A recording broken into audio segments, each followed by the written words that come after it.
Aujourd'hui, première vidéo sur le binaire.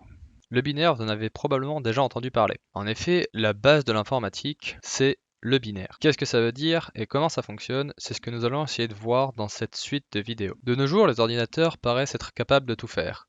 Traiter du texte, afficher des images, jouer de la musique ou afficher des vidéos. Mais en réalité, les ordinateurs ne sont que des calculatrices. Lorsqu'un ordinateur traite du texte, du son, une image ou une vidéo, en réalité, il traite uniquement des nombres. Et pour être plus précis, il manipule uniquement des informations binaires. Le binaire est donc une information qui ne peut avoir que deux états, tels que blanc ou noir, vrai ou faux, fermé ou ouvert, allumé ou éteint, troué ou non troué, chargé ou non chargé, haut ou bas, et n'importe quoi qui ne possède que deux états. Le Morse fut le premier langage binaire. Voici un SOS. On remarque donc bel et bien que le Morse possède un format binaire, avec un signal ou pas de signal qui permet de représenter du texte, dans le cas présent. Il fut suivi d'un premier système qui fonctionnait avec un enclenchement manuel d'interrupteurs, puis il y eut les cartes à trous permettant de modifier ces différents bits en ensemble de bits ainsi que de stocker le résultat. Les disquettes, bandes magnétiques et disques durs possèdent une surface recouverte de particules métalliques qui peuvent être, grâce à un aimant, orientées dans un sens ou dans l'autre. Et concernant la mémoire vive ou RAM, elle est formée de composants informatiques qui peuvent retenir ou relâcher une charge électrique. S'il est chargé, il représente un bit à 1, sinon un bit à 0. Sur un CD, on retrouve un long sillon percé de trous, comme ceci, qui représente du coup un état binaire. Un ordinateur est donc bel et bien une machine capable de stocker et de manipuler des informations binaires, rien de moins et rien de plus. Tout ceci permet de comprendre un peu mieux comment sont stockées les informations, mais ce qui nous intéresse le plus, ce sont les informations. Il est coutume d'utiliser les deux premiers symboles de notre système numérique afin de représenter les deux symboles du système binaire. Il faut bien comprendre qu'il ne s'agit que de symboles, tout comme nous pourrions compter avec ABCD, EFGHIJ ou même des smileys, car il ne s'agit que de symboles que nous avons créés afin de représenter une idée indépendamment de son support. En utilisant les symboles alternatifs, EC représente bel et bien 42, qui n'est qu'un concept, et peut donc être représenté de différentes manières. Et pas besoin d'être un génie pour comprendre qu'il ne s'agit que d'une représentation. Si je vous montre ces trois A, vous visualisez bel et bien qu'il s'agit de A.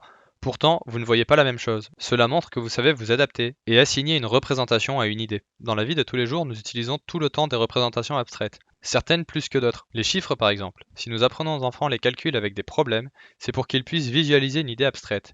Si j'ai 2 pommes et que quelqu'un m'en donne une, combien en ai-je? 2 pommes plus une pomme, ça nous donne 3 pommes. C'est du concret. Mais si je vous dis 2 plus 7, c'est abstrait. Vous ne savez pas 7 quoi ou 2 quoi. Et pourtant, vous savez que cela fait 9. Vous avez donc compris le concept de quantité, ce qui n'est pas le cas des ordinateurs. Et en plus de cela, vous avez l'avantage de pouvoir le représenter avec un système de numération de position. Imaginez maintenant devoir recommencer avec un système de numération à addition, comme les Romains. Ce ne serait pas tout à fait la même chose. Pour finir, je vous laisse avec ce magnifique morceau de code, qui remplace des symboles spécifiques au code avec des emojis, et qui montre que l'important est de se représenter le concept et non pas d'apprendre ces symboles par cœur. Sur ce, j'espère que cette vidéo vous a plu. Si c'est le cas, n'hésitez pas à vous abonner, et je vous dis à demain.